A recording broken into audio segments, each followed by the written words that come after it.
Hello guys, வணக்கம் and welcome back to சிறப்பு media 2.0. நான் உங்கள் உதய்.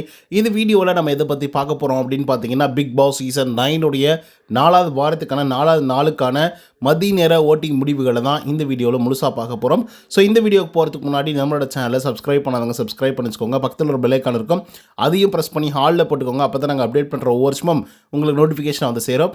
அதுதான் இந்த வீடியோ குறைஞ்சபட்சம் ஒரு 1000 லைக்குன்னு அது பார்க்குறோம். ஸோ லைக்கை போடுங்க, வீடியோ பாருங்கள்.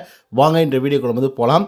நம்பர் 1 பொசிஷனில் யார் இருக்காங்க அப்படின்னு பார்த்தீங்கன்னா, கானா வினோத் அவர்கள் தான் வந்து இருந்துட்டுருக்காரு. அவர் வாங்கிய ஓட்டுங்களோட எண்ணிக்கை அப்படின்னு சொல்லி பார்க்கும்பொழுது 2,19,911 ஓட்டுகளாகும். அண்ட் பர்சன்டேஜ் வைஸ் அப்படின்னு சொல்லி பார்க்கும்பொழுது 39.45% வந்துருந்துட்டுருக்காரு கானா வினோத் அவர்கள். ஸோ கானா வினோத்தை பற்றி பெருசாக சொல்ல வேண்டியது எதுவுமே இல்லை, ஏன்னா அந்தளவுக்கு பர்ஃபெக்டாக கேம் ப்ளே பண்ணிட்டு இருக்காரு. என்ன இந்த வாய் வார்த்தைகள்லாம் கொஞ்சம் கம்மி பண்ணிக்கிட்டாலே போதும், மற்றபடிக்கு வந்து எதுவுமே பண்ண தேவையில்லை. மக்களே கொண்டு போய் ஒரு 80-90 நாளுக்கு வந்து சேர்த்திருவாங்க கானா வினோத் அவர்களை. 2வது பொசிஷனில் யார் இருக்காங்க அப்படின்னு பார்த்தீங்கன்னா, the one and only காமருதீன் அவர்கள் இருந்துட்டுருக்காரு. அவர் வாங்கிய ஓட்டுகள் எண்ணிக்கை அப்படின்னு சொல்லி பார்க்கும்பொழுது 86,804 ஓட்டுகளாகும். அண்ட் பர்சன்டேஜ் வைஸ் அப்படின்னு சொல்லி பார்க்கும்பொழுது 15.57% இருந்துட்டுருக்காங்க கமருதீன் அவர்கள். ஸோ கமருதீன் இந்த சீசனுடைய மெயின் வில்லனாக கருதப்படுகிறது. பட் அவர் வந்து கடைசி 100 நாள் வரைக்கும் வந்து இருப்பாரா, இல்லை பகுதி வில்லனாக வந்து பாதியிலே போவாரா அப்படிங்கிறது நம்ம பொறுத்துட்டு தான் பார்க்கணும். ஏன்னா பர்சன்டேஜ் ஆஃப் ஓட்டிங்ஸ்லாம் ரொம்ப குறைவாக வந்து இருந்துகிட்ருக்கு.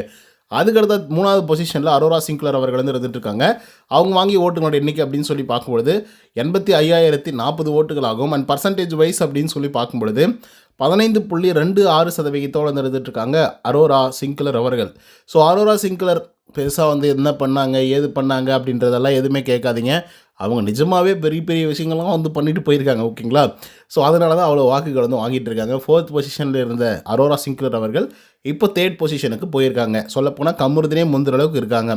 அதுக்கடுத்த 4th பொசிஷனில் பார்வதி அவர்கள் வந்து இருக்காங்க. அவங்க வாங்கிய ஓட்டுகளோட எண்ணிக்கை 84,720 ஓட்டுகளாகும். அண்ட் பர்சன்டேஜ் வைஸ் அப்படின்னு சொல்லி பார்க்கும்பொழுது 15.2% வந்து இருந்துட்டுருக்காங்க விஜே பார்வதி அவர்கள். விஜே பார்வதிக்கு வாய் தான் கொஞ்சம் சரியில்லை அப்படின்ற மாதிரி வந்து தோணுது. அவங்க ஃபைட் எடுக்கிறது, கண்டென்ட் கொடுக்கறது, நெகட்டிவாக இருக்கிறது இல்லை பாசிட்டிவாக இருக்கிறது எல்லாமே ஓகே தான். பட் எதுவாக இருந்தாலும் கொஞ்சம் லிமிட்டடாக இருக்கணும். லிமிட்டாக இருந்தால் பிரச்சனை கிடையாது. எல்லாத்துலேயும் போய் புகுந்து விளையாடணும் அப்படின்னு நினைக்கிறது பெரிய தப்பு. அதனால் மக்கள் வந்து அவங்கள அக்செப்ட் பண்ணல. 5வது பொசிஷனில் கலையரசன் வந்து இருக்காங்க. அவங்க வாங்கிய ஓட்டுகளோட எண்ணிக்கை அப்படின்னு சொல்லி பார்க்கும்பொழுது 80,962 ஓட்டுகளாகும்.